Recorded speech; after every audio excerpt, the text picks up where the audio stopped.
What's up everyone? Welcome to the video.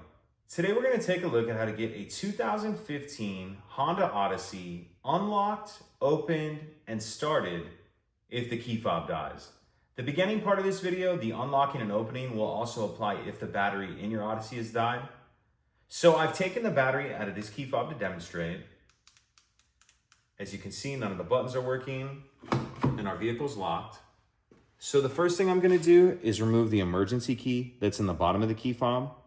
That's done by pressing this release on the back of the fob that my thumb's on, and the emergency key will pull out like that. Then I'll use this key to unlock the driver's door.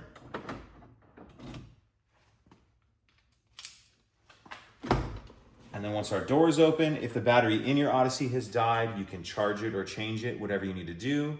And now we'll take a look at how we can get our Odyssey started with the dead key fob. So I'm gonna get in, and if I try to start the vehicle as I normally would, it's not gonna start. You hear it beeping and you can see the stop start button blinking. So what I'm gonna do is take my key fob and just hold it up to the stop start button. Then you'll hear a beep and you see it glowing solid, and then I'll be able to start the vehicle as normal. Brake, stop start button. And once the vehicle starts, you'll be able to drive as you normally would. And then the only other thing you'll want to do is replace the battery in your key fob as soon as you can. If you have any questions, please let me know. If you could take a second to like and subscribe, it helps us out, and I'd appreciate it. Thank you.